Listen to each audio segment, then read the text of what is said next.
Um, Hello, guys. This is Industrum Company and me, Alexander Girsheld. I'm gonna tell you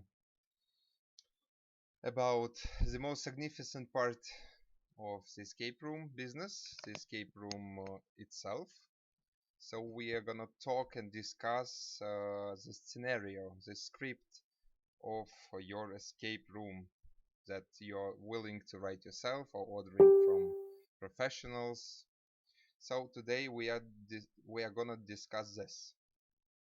Um, I'm gonna wait for like 1 or 2 minutes till majority will join us. For you to know, we will have the regulation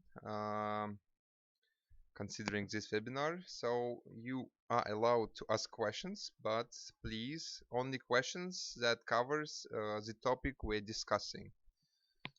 Don't ask questions that are not about today's topic. If you have any other questions, you can PM me or like ask them after webinar.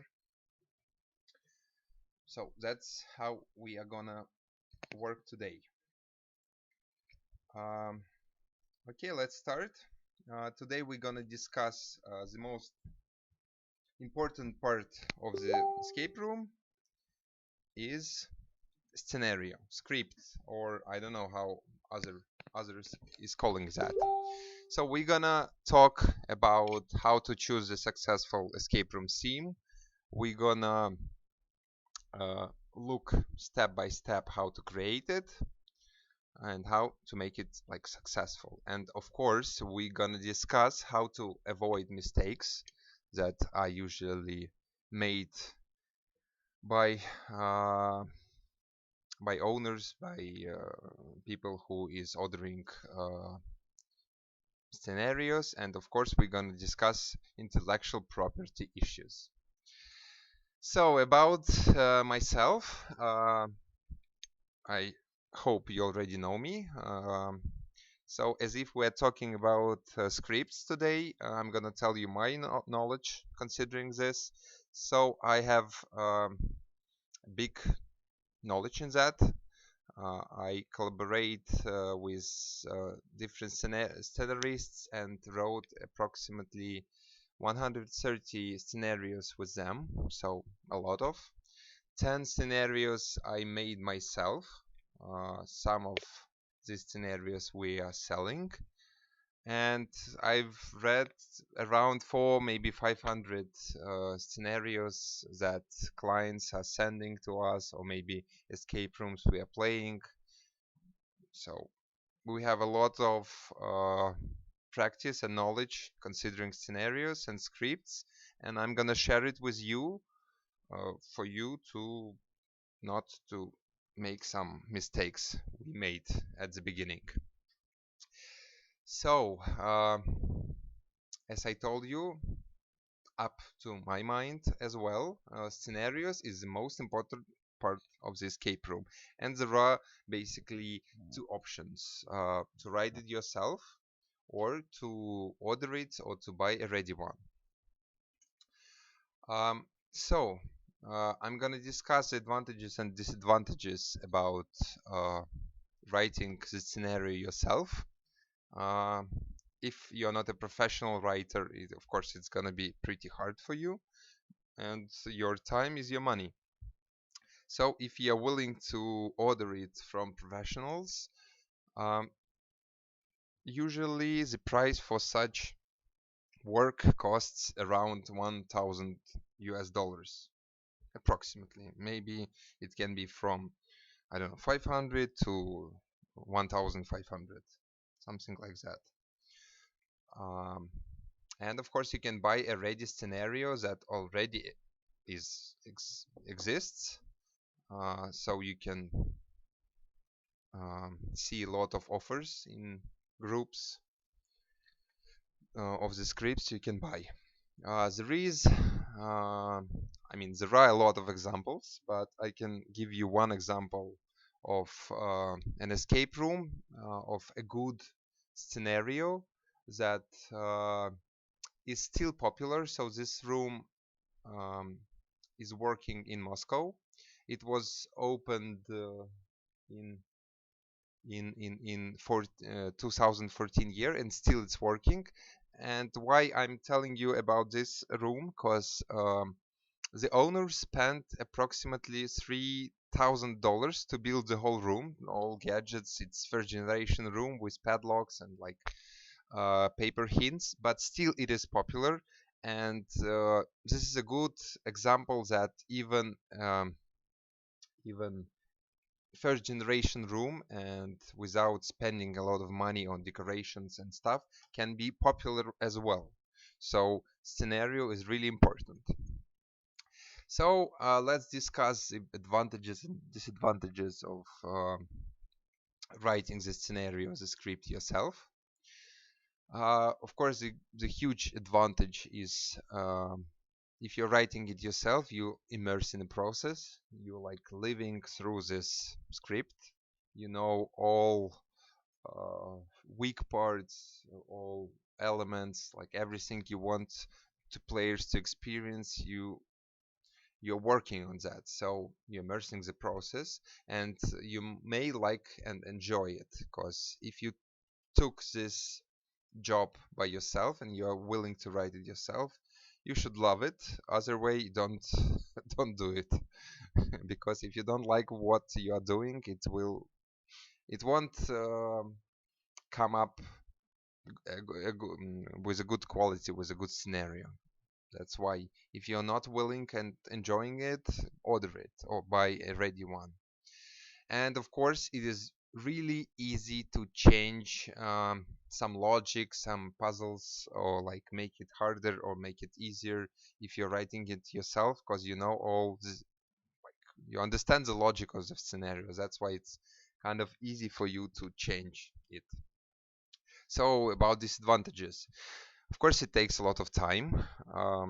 So when I'm writing the scenario, it usually takes me up to 2 weeks maybe. But I know how to write the scenario, but it's not that fast as you are willing it to be. And all steps of the scenario writing we're going to discuss later. Uh, the disadvantage of writing it yourself, as if you're not a professional, you cannot be sure of the result, because you're doing it for the first or second time, and you will never know what players will like or won't like. One disadvantage that everybody is keep on asking on the groups is timing. So people are asking how many puzzles or how many riddles there should be for people, for example, to escape in 60 minutes, not like in 30 or 20, or not for 2 hours, but it has to be around 60 minutes. And it's pretty hard to calculate this time when you're not professional and you cannot understand the flow of the game. That's also like a disadvantage when you're doing it yourself. You cannot do timing. And of course, one more disadvantage, cause like you can came up with some great idea, but it can be really expensive, like Sony motion, levitation objects, and stuff like that. So if you're ordering it from professionals, of course you're saving time. You are working with experienced person who already wrote some scenarios and know what he is doing. He knows a lot of like wide range of riddles, so he can uh, implement different kind of riddles. We're also going to discuss it later. And the advantage is that like two people are working on scenario, you and this professional guy. So you may read it, you may tell what you like, you don't like, and he will like change it or make some corrections. Like disadvantage, of course, is it's a person who you hiring, so he's not like 100% interested in doing it in a proper way, like you would do it if you would be a professional. So he's trying to do it ASAP, of course. That's the disadvantage. The price is also disadvantage. You're paying him $1,000 approximately. Um, One more disadvantage you may not know, and you may not pay attention to it, that the ideas and scenarios are often copied. So, for example, I played an escape room, I liked it, and I can easily like make a new scenario based on this game flow. And you may not know it because you didn't play this room. And of course, there may be some misunderstandings, and the tasks should be really clear, set that will save your time and your nerves as well. And of course, there should be some kind of document or contract that the professional you're asking to write the scenario won't copy it after, or won't use the ideas he's offering you. But honestly, it doesn't work at all, because there is no such mm, policy about intellectual property considering the scripts or scenarios. So I don't think it will work, but you can try and make this professional sign the contract about him not to sharing these ideas with others. One more option is if you are buying an existing uh, room. The advantages are it is already tested. You can get all the information you want from it. You can watch it. You can play it. You can ask the figures about the budget, the popularity. You can read the reviews. You can get the pictures, the promo videos, game plan, and like all package from the seller. So you're like getting everything you need from him, and you like can evaluate if it worth it or not. The disadvantage is it's not a unique product. You are getting the room that already exists. uh, of course, if for example an escape room topic is popular, let's say in Russia, it doesn't mean it will be popular in USA or any other country. So you should like think about it. And the disadvantage is one-time cost. So you're not buying, you're like spending the whole amount right now. And some people may think it's cheaper and easier to make it yourself. You're not paying anyone, or you're paying it right now. So this is the payment is always disadvantage, I guess, for everybody. um, so one more question that is usually asked is choosing a topic for classic escape rooms. We're not talking about performances or different formats. Um, as you know, Russian market were developed really fast in 2013-14, and after that, uh, the whole world escape room um, market began to grow. And now most of you can see a lot of first wave scripts like hospitals, morgues, prisons, hotels, bars, and like usually it's first generation rooms. But what shall I tell you? And like pay please attention at that, because we had this practice already. Even Israel has the same practice, and I guess Europe and America is getting to that. So this is the first wave of scripts, and these topics are getting least popular at time. So, for example, the prison topic, if it's popular now in, I don't know, in 6 or like 9 or maybe 12 months, it won't be popular again if a new escape rooms are coming. I mean, if you have one escape room that is prison topic, and no other rooms are opening, of course it may stay popular. But if you have competition, they will be not popular anymore. So, and the second wave is escape room based on some movies, games, well-known events, books, and so forth and so on and so forth. I will explain you about it later and explain you why it is like that, like why we have this practice and you will have the same practice as well. So uh, we're gonna discuss about that later, and now I want to share with you how you can this is only one method how to understand what scenario will be popular among the players at your country, at your city, or where you're willing to build this room. So there is such analysis. It's called PEST. Why it's PEST? Because it's political, economical, technological, and social um, aspects that you have to take into consideration. So political. Um, for example, um, you should look through what political environment is in your country. And for example, there was a terrorist attack in London like 2 months ago or maybe 1 month ago.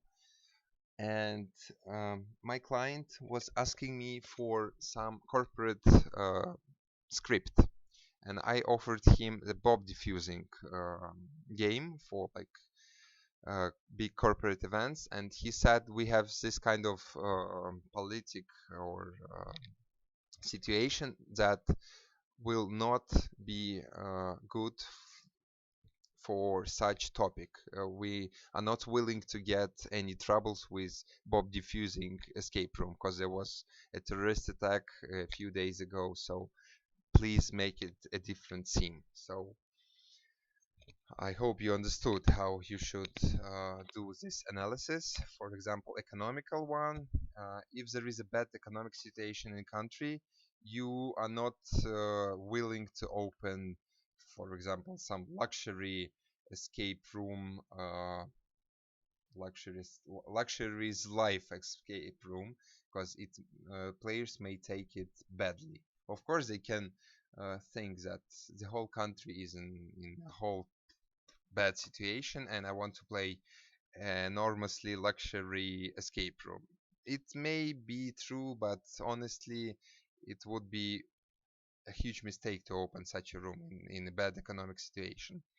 As well as social and technological aspect. You can like Google it if you didn't understand what I'm trying to say. What is past analysis? But it is good instrument for you to analyze the situation in your country, in your city, and try mm, to pick the right topic for your situation. And of course, if you are trying to aim at tourists, the only one thing you should do, like, okay, two things you should do. You should translate it into English or into the language that tourists will understand. And second of all, tourists, most of them like to get some information about the country from this kind of escape rooms. So you may add some information about your sightseeings for this room or your history about your country. So this will help you to get this client, these tourists. There is one more approach that Scott Nicholson is showing us on his paperwork called Asked Why. There is a link on this paperwork. So there are 5 different segments as well: gender, setting, world, narrative, and challenges. So based on these topics, you should ask yourself question why the overall category of general experience of the room will be suitable for this gender, for example, or setting, or world, or narrative. You can read much bigger amount of information at Scott Nicholson paper. So you have a link, and this is another way to find out what topic will be good for your escape room. Um, why people play escape room? We should answer this question to understand what kind of script we are willing to write. So there are also two different approaches, but basically they are the same. One is also from this paper of Scott Nicholson. So people are playing escape rooms and they're willing to get to a place they have never been. So that is why this first wave escape rooms like hospital, morgues, prisons, hotel, bars are becoming less and less popular because nobody wants to appear at the prison for like, okay, once it's cool, not like to go to prison, but to play escape room based on prison topic. Once it is cool, like twice maybe, but when you have like five prison escape rooms, I guess people are not willing to go there anymore. Um, so that is why make me into someone I could never be, and I guess not everybody wants to be a prisoner. So I would mm, I would rather be I don't know, a magician, a pirate, um, I don't know, someone else like a spy. But I don't want to be a patient in a hospital, or I don't want to be a prisoner. And the third topic is let me do things I could never do. And I guess this is clear. What does it mean? And why else people are going to play escape room? Of course, to get new emotions, because escape rooms are really awesome and really fun, or scary, maybe if we're talking about scary escape rooms. To live through something, to experience it in yourself. So if we're talking about, I don't know, Mission Impossible uh, type of escape room, you can pretend that you're James Bond or like any any special agent that is trying to save the world, for example. Some people are going with their friends, with their colleagues and partners, and they're looking at them, how smart they are, how they react in this different situation, and like testing your friends, colleagues, and partners. Of course, to have fun, for adrenaline, and for competition, of course, because some rooms offering timing, and if you escaped in 42 minutes and your, I don't know, your other team from your colleagues escaped in 55 minutes, of course you will think about yourself as you're much smarter and like cooler than they are, or like you have a better team, or like I don't know. But competition is really important, and of course it's really important to learn some something new, not only from the escape room, but from the experience you get from your some new information about your friends, colleagues, and stuff like that.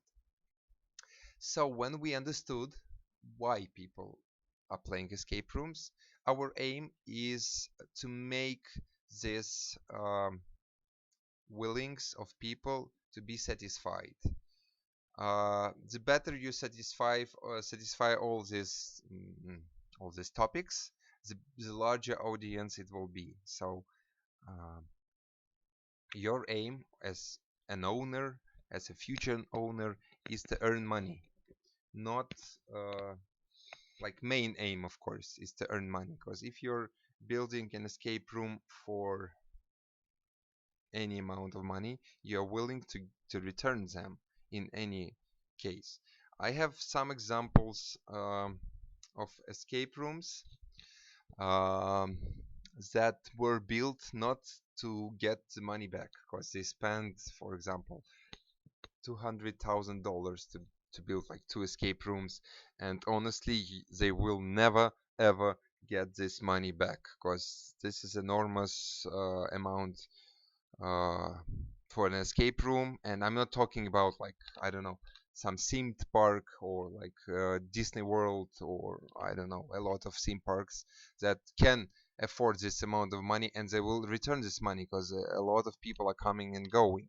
But I'm talking about a room that is in in the middle of Moscow, and it will not last for so long, so people will bring so much money, and your investments will return back.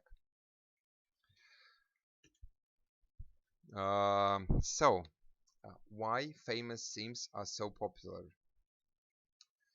Um, it's kind of a hard question.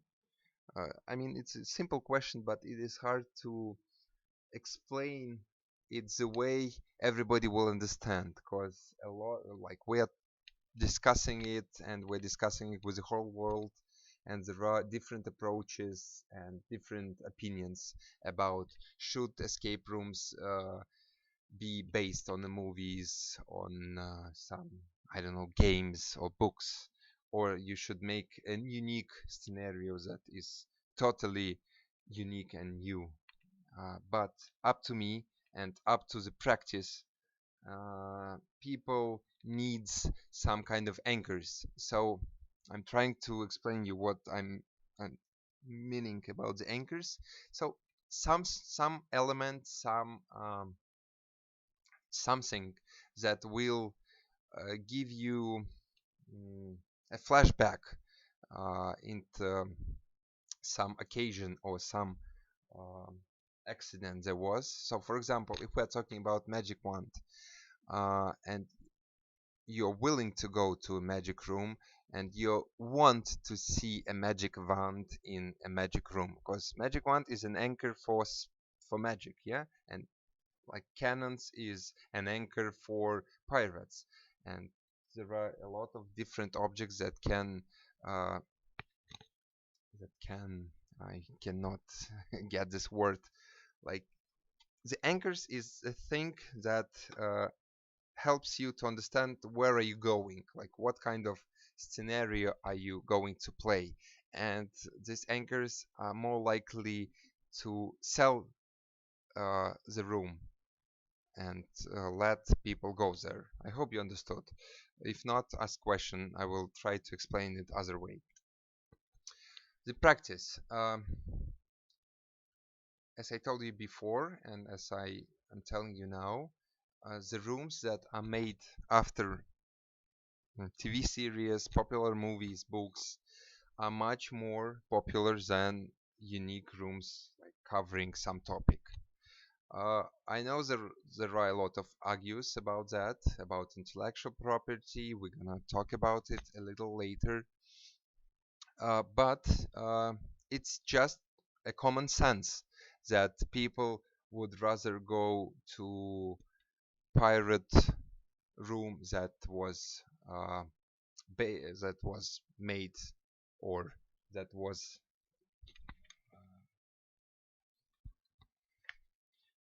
I forgot the word. Oh my God, it's so hard. Uh, Inspired, exactly. That was inspired by some famous movie. They would rather go there than they gonna go to some, I don't know, pirate room without any good storyline, and go about without anchors in this escape room. So if you're willing to write a new script, just go to Internet Movie Database or some other websites that gives you ratings.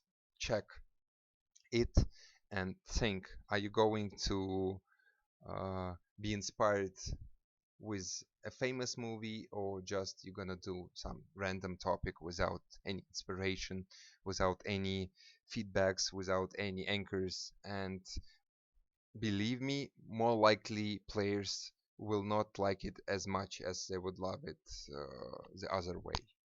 So, as I told you, and I'm repeating that, we owners are willing to get our money back. So we're investing money, we're building escape rooms, we are paying commercials, we're paying advertisement, and we are doing that to get our money back. So if you are willing to do it, you better use some inspiration from famous movies, books, and games, because that will give you the maximum number of target audience, of course. Which mistakes you should avoid? Do not, this is the main the main the main mistake um, that I can see pretty often. Um, a person who is willing to order the scenario is coming to me, or like, I don't know, maybe to you as well, and asking, I would like to do the script based on this topic. I'm asking him why. And he said, I like this topic. I want this room to be made. And I'm telling him that maybe you like it, but you're making this scenario for people, not only for yourself. So, and believe me, people would rather go to other topic, not to this one. So the first mistake to avoid is don't choose topic based on your interests.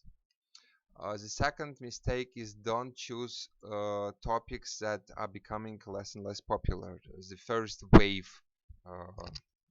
wave topics we talked about. This one. Don't don't build hospitals, morgues, prisons, hotels, bars if you have already some escape rooms in your market. If you're totally new, you may choose them. You may spend much less money and open these topics at the beginning as the first rooms, but don't keep on opening them because it will be a big mistake. Um, rooms don't also pick topics on general themes that is not covering some specific theme. So basically, if you're willing to open some escape room, you should think who are you targeting and what kind of topic will be interested for them. Um, yeah, there is one more mistake. That's my personal opinion. I should think. I think that players need to escape. I know some of cities, some of the countries like when players are not escaping and they are like really satisfied with that, really happy with that. But honestly, players are not coming back to play the same room, and they have much better feeling when they escape the room. And basically, for you, it doesn't worth anything. It's just a good experience they're gonna discuss and they're gonna share it with the people. If you make a room with this success rate like 40, 50, 60, it means that you have a room without logic maybe, or it has a lot of puzzles and riddles, and you should minimize that. So people need to escape. And of course, one of the biggest mistakes is to avoid intellectual property problems. And let's discuss it now. Um, let's begin with understanding that every country has its own regulations. So what is not allowed in one country, it doesn't mean you're not allowed that in other country. Just get it as a fact, please. Like everybody, if you're in Los Angeles, it doesn't mean in Moscow you cannot do something totally different from what you are not allowed to do. But I will give you our personal experience.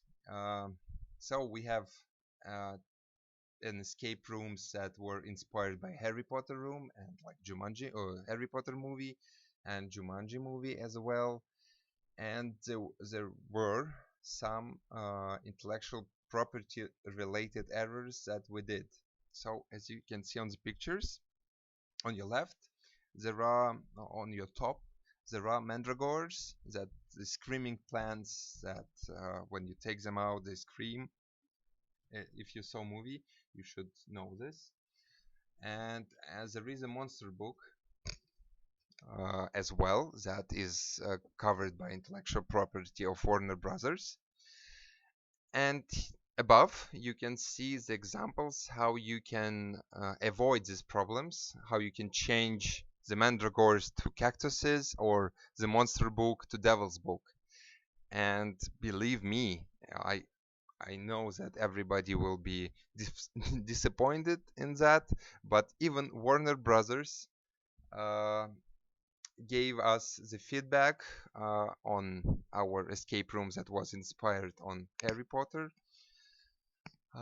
You can read the text. It's our conversation with Warner Brothers lawyers or managers, or I don't know how to call them, where we were discussing what kind of elements we have to change, so there will be no problem in USA, in any other country. Yes, you should understand that uh, we did the elements that were intellectual property covered, and I will show you the examples how we switch the situation, how we find the way out. So this is a mandragore from the movie, from the Harry Potter, and this is a new version of it. It's the same riddle, but this one will not give you any trouble from Warner Brothers. That's example one. Uh, that's the monster book from Harry Potter. Of course, it's not like the totally mm, copy of it, but still it looks the same. But now, not to have these problems, the Devil's Book. Yeah, the Devil's Book, the same one. The same riddle, but different appearance, so there is no problem. So one more example is Talking Head.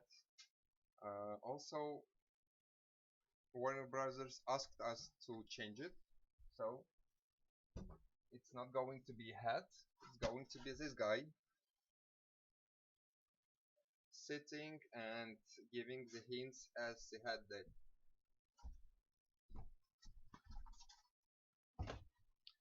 Uh, there were some questions from Warner Brothers about I don't know what is the name of those, but basically the names are changed, the animals are changed, so everything is fine with that as well.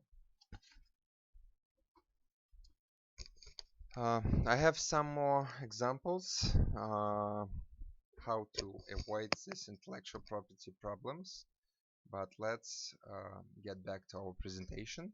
So I hope you understood that even such companies as Warner Brothers are willing to help you not to have this kind of problems. They don't care if you were inspired of Harry Potter with this story tale, and I think I can explain you why. Because, for example, in each tale, in each story, in each game, there are evil persons, like evil characters, and of course, every movie, tale, or whatever it is, main aim is to fight with this evil guy.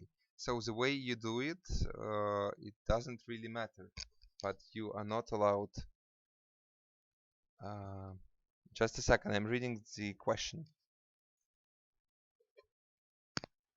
Yeah. Escape expert, the question you're asking about the magic room, such as music, Hogwarts logo, and crests. Yeah, that's why I'm showing you this letter from Warner Brothers. We are talking to them and we are changing it for you as a client not to have the problem, and us as producers not to have this intellectual property problem. So yes, we're changing it, and yes, we're talking to Warner Brothers about it, and as you can see, they're replying, and we're figuring that out, so it's all fine. And these elements are all covered, and I showed you how we changed them, and now there is no such problem with Warner Brothers, at least. Okay, there are some rules that are covered in our presentation. What scenario should have for be successful?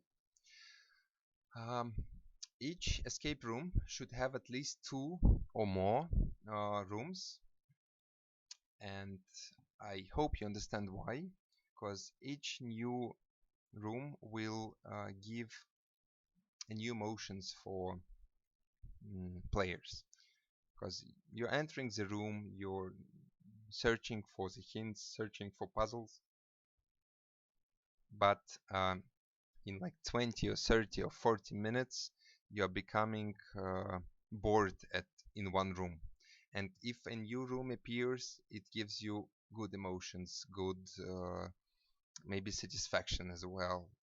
And I think that minimum 2 room should be in an escape room. There are two type of scenarios.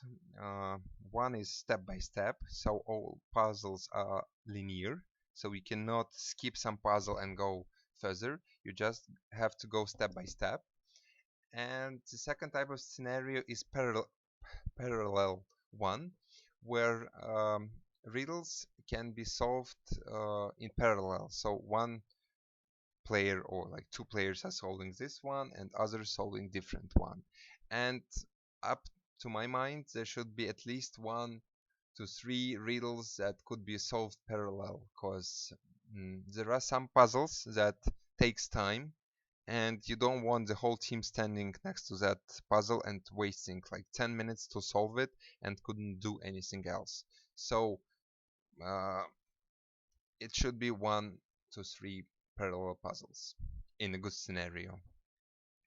And of course, while you are writing the scenario, you should think how puzzles will work, correlate with the topic. So uh, I know there are a lot of also discussions in the groups in Facebook that you came to play an escape room and you came inside and there were no story, no logic, just a number of puzzles that are not even connected to each other, correlate with each other. So if you're willing to open a successful escape room, there should be some correlation and story above the puzzles. Rule number 4. Remember, players can damage an escape room and they will damage it. So while writing a scenario, think about it as well. And of course, there should be different types of riddles, puzzles or riddles. It should be co-op puzzle where 2 or more people only can solve the puzzle. There should be a logic puzzle. There should be a searching puzzle, and so on and so forth. So don't make it only finding and putting or solving or only one type of puzzle. The more wide range of puzzles you have, the better it is. The players will love it much more. And again, I'm telling you, a successful escape room would be much more successful if it would be based on something famous, movie, game, some occasion, or whatever. So believe me, it's just common sense that escape room that was made after or inspired by Harry Potter would be much more popular than just a normal, I don't know, magic room. But of course, avoid intellectual property problems. That's my scream for you as an owner. Don't name your rooms Harry Potter. Don't use the same elements as Harry Potter movie has. Like, if this is really strict in your country, of course. Let me read the question just a second. And of course, the puzzles and missions should cover the main topic as well. So, even if you avoid the minimum of intellectual property related item, how can you be assured that it will not be prosecuted by Warner Brother lawyers? Will I be responsible, or does your email assures my protection? Only God can protect you from everything, and you should like understand that nobody can protect you fully out of everything. Like a brick can fall out of the sky to your head, and you will be uh, dead. So again, about this question, if you have any doubts, you just write to Warner Brothers and ask them, As you can see, they're willing to answer you, and they're willing to get you all these intellectual property issues away. So if you have any concerns, ask them. If like I don't know how to answer this question again, I'm telling you, there is no such protection of from everything, and in each country there are different rules. So ask them. Ask your lawyer as well if you have some doubts. How long does it take for you to develop escape room? Do you have a process you follow? I will tell about this later and this in this webinar as well. Do you have any advices on writing scenarios for performance escape rooms? Performances are totally different concept. We're not going to cover it today. Uh, if if you want, we can talk about it a little later. What average number of puzzles? It's going to be fuzzer. Have have a look. So the scenario rules, rule number 7. Use less or even none lyrics, because not everybody is willing to read a lot of texts, a lot of information from paper in an escape room. If you want to give some lyrics, make it an audio hint, or make it a screen hint, or just make a puzzle out of it, but don't do it as a text, please. There can be some diary or some book in an escape room, but don't put 20 or even 5 or 10 pieces of papers with some hints. Like, nobody likes it, or believe me. Maybe at the beginning, when the first generation rooms were just appeared, it could be done like that, but not anymore. Not in second generation rooms, not in the market we are having now. The rule number 8. Each scenario, each escape room must have at least one wow factor. Do I need to explain what is wow factor? Wow factor is something you would say wow when you see it, and you would talk to your colleagues or to your friends, and you will tell about this wow factor. That's why it's called wow. For people to discuss it, for people to share it, for people to be excited out of it. And a huge hint for script writers and escape room owners. Uh, the wow effect should be seen by all players. I'll explain it to you. So, for example, um, I don't know, the cannon is shooting, or some robot is moving after you did something. Uh, Try to get as maximum players' attention as you can, for them to see how it dances, for people to discuss it after. So if there were a wow effect and only one player out of 10 see it, it's a bad example, because only one player saw it and you spend maximum money on that. So it should be seen by all players, or most of the players. And again, there has to be a logic end of an escape room, because most of the not most of okay not most of half of the escape rooms I played and I read has no logic end. It's just the end. You made some puzzle and the door were open, and that's it. So what must be in your scenario as well? This is not the best example of the floor plan, of course, but this is an example, at least an example of a floor plan with a furniture placement and arrangement of the riddles. So in the scenario, when you are receiving it or getting it, you should understand where each gadget stands or what goes after what. So the floor plan is really important. So there was a question about the minimum quantity of puzzles. If we're talking about 1 hour game for 2 to 10 people, there should be minimum 15 puzzles. And I'm not talking about like paper puzzle, like a simple, not paper puzzle, paper riddle. I'm talking about some steps of an escape room. So minimum 15 puzzle steps in escape room. For you to calculate the time management of your script, it's usually 3 to 5 minutes to solve each of this puzzle I was talking about. So 15 puzzles up to 5 minutes, it's 75 minutes approximately, from 60 to 75. Uh, so approximately 45 minutes to 70 minutes is a range you should target. Riddles, what kind of riddles there should be included in your scenario? 1 to 3 corporate riddles. I talked about it above. The riddles to think over.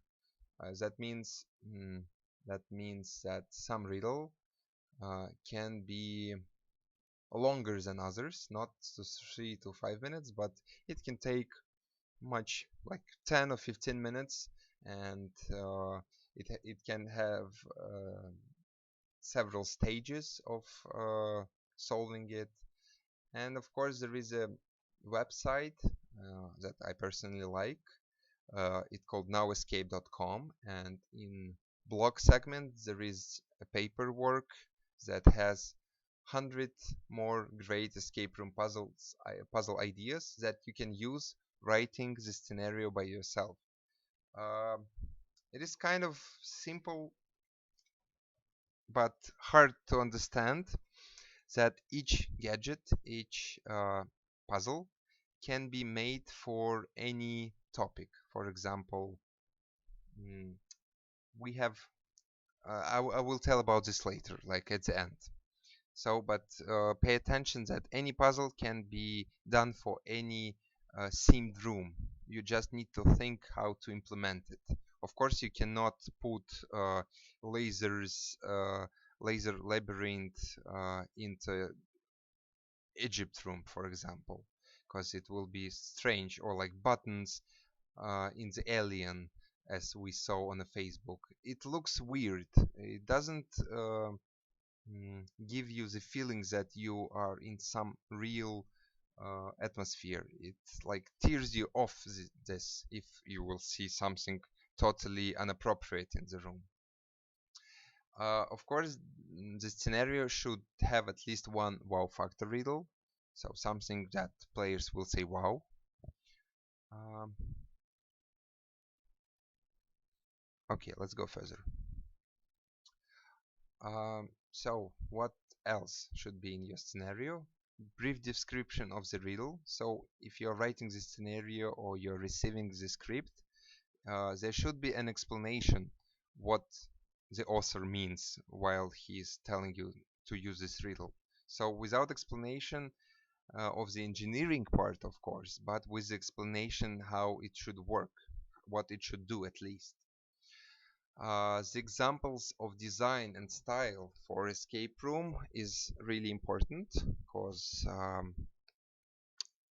text not always give you the idea how it should look. So add some pictures for to explain what you're talking about in this scenario.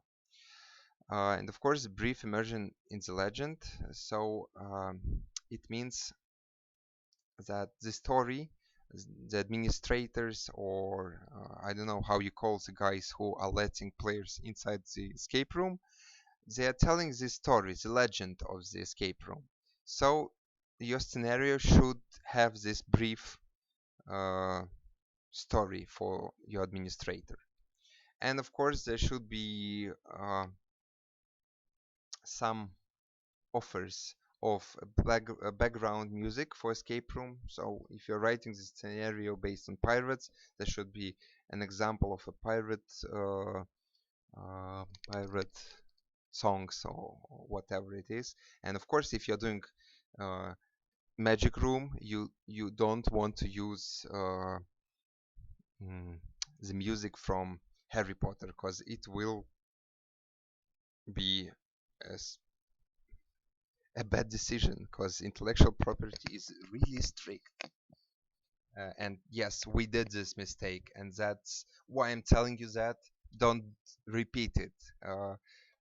It's a good example for you how you can get our experience out of our mistakes and not repeat it. So if you're doing magic school, don't implement Harry Potter's songs from its movie.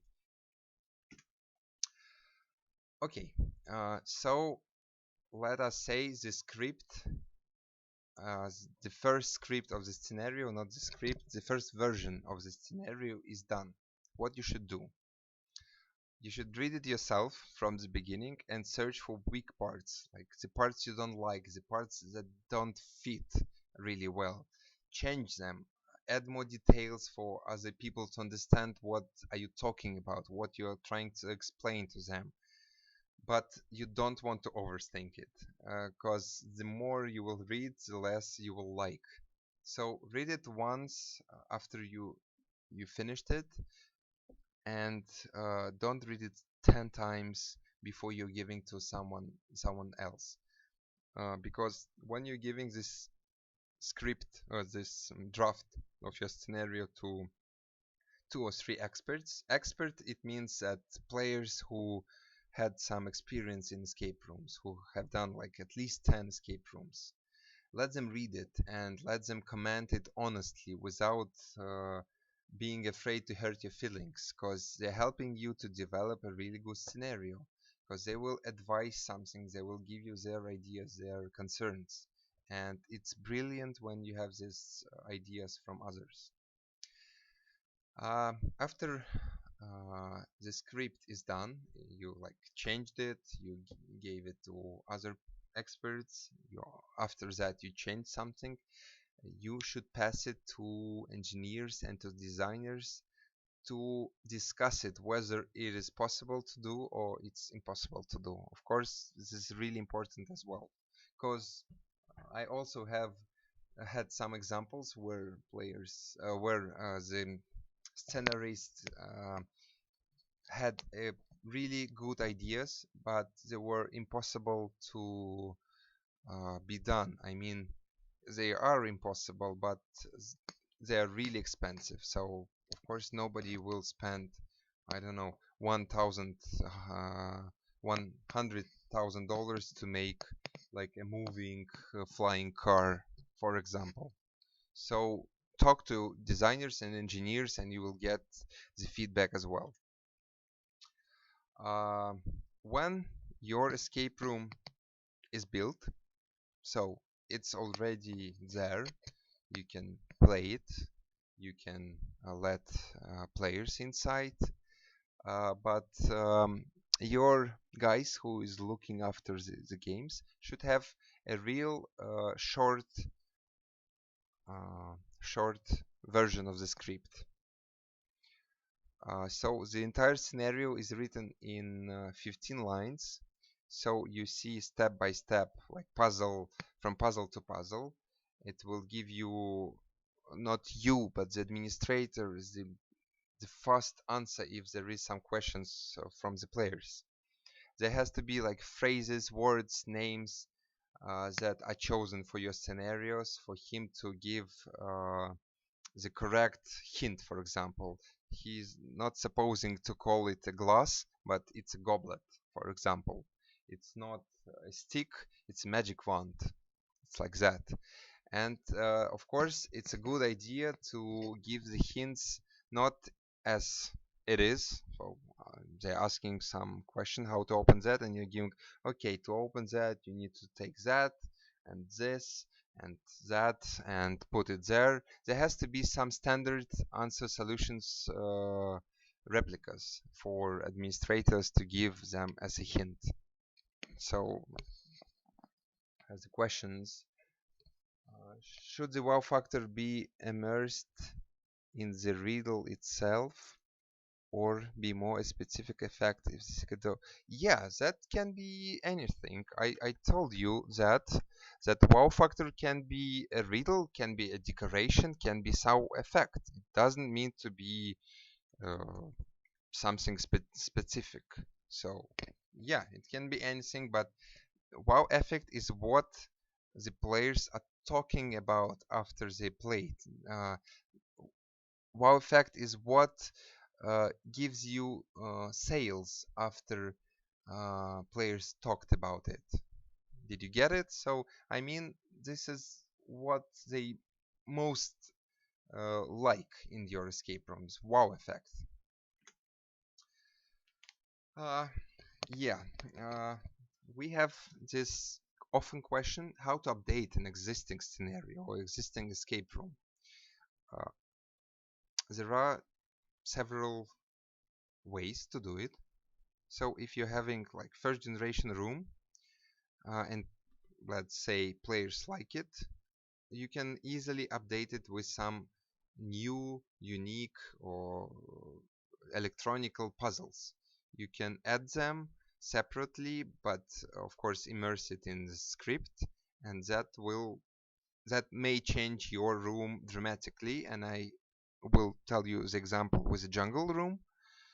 At the beginning, it had no board game in the middle, so players were just doing uh, some riddles step by step. And when we just put this center board inside this room, uh, it changes everything. So this is one example. The second example is when you're having this scenario and you like it very much. For example, the pharaoh room. It has a good game flow, but pharaoh rooms are becoming more and more spread. So what we did is we left the whole game flow as it is, and we changed the decorations. We made it Maya room, the Maya in South Africa or in South America. Yeah, Maya. Okay, I guess you all know the Maya people who had the calendar, so you will soon see the same game flow as the Pharaoh one, but in different decorations. I will show it to you pretty soon. As well as we have, and like it doesn't mean if we or some other people have, uh, the number of riddles in escape room. There are like 18 of them, and you can mix them and make different decorations and make the whole new scenario out of the riddles you already have or you already like. Uh, there is one more option to make any, and I'm repeating that, any room harder or easier. I mean the success rate, for example, you have 90% of the success rate and you want it to make like less, for example 80. So it's pretty easy to add any number of riddles without paying a lot of like money for gadgets. Just use the ideas from now escape.com. If you have, for example, locker that is opened with a code and you're finding this code, putting that code in, and the locker is opened. So how to make it harder? Just make a new puzzle for this code. So if the code is 123, make some riddle for how to say, for this code to be hidden. So you cannot find it directly 123. You need to solve some other, for example, paper puzzle to get this code, and it will give you 2 or 3 extra more minutes to solve it, and success rate will be lower, or will be uh, yeah, lower if you want to make it harder. And if you want to make it easier, just take uh, some puzzle out of escape room. I don't mean electronic puzzle, but the puzzle or give them more direct hints, for example. This is how you easily can make it easier or harder. Uh, so that's basically it. What I want to show you is the example of this scenario we are offering you. with this webinar. So I guess you remember and you saw a lot of our promo videos for escape room that is called Steampunk Train, and here you will see the example of this scenario. This is like not the top example, but still it's a good example of a good script for you to have an idea how it should look. So as you can see, there is a story, the background music, a background video, the advices for the costumes, and of course the examples of the gadget, of the decorations where we were inspired from. So I watched the Wild Wild West movie and I saw the train is really cool, and like I think players will love it, so that's why here are the example from the movies as well, and above you can see the example of our drafts. So you will receive this scenario as well, so you can read it, use it as if you want, and like ask questions about it. And of course we have the walkthrough video of this scenario. Like you can see how it was developed and how what kind of product we got after we have finished doing this escape room. So if we have any more questions, do we? I would answer them. Just a second.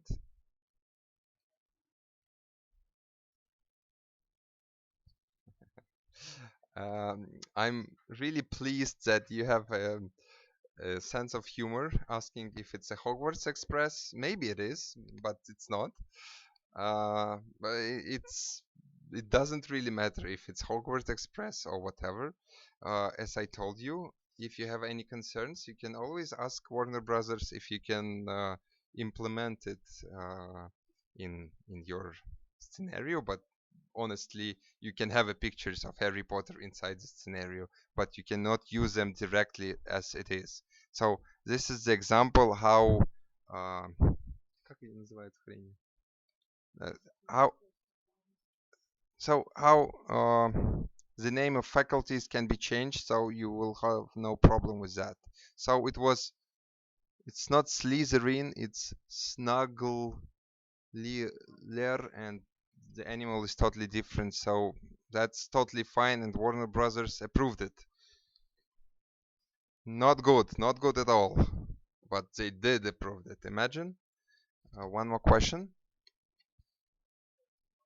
Crest, yes, thank you. Crest. So the crests are different, and Warner Brothers are fine with that.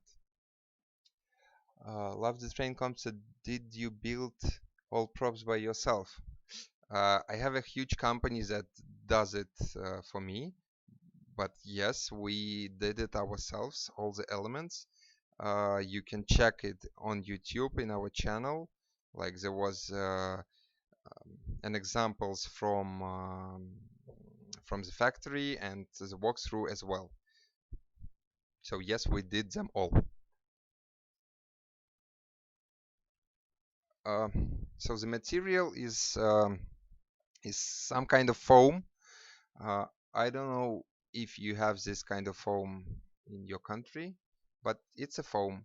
It's pretty cool because you can easily repair if some damage were done.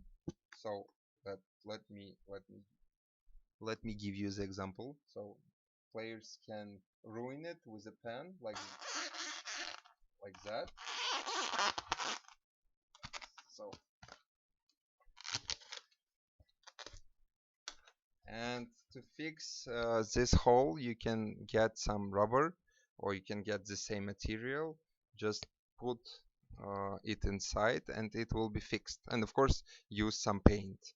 But we are using the cover for that as well, and I can show you on the head example. So the head as well is made of this material, but it's covered with a special paper, so it is really like really hard, and you cannot damage it, and you can throw it, and nothing will happen with that. But this is not cool, not cool at all to use this one in escape rooms. So change them, change the IP, intellectual property elements. Don't don't have these troubles as we did. Use our knowledge and uh, yeah. It's called Penaplex in Russia. Balsaphone, perhaps, maybe. I don't know the name of it. Uh, like this guy also is made of it.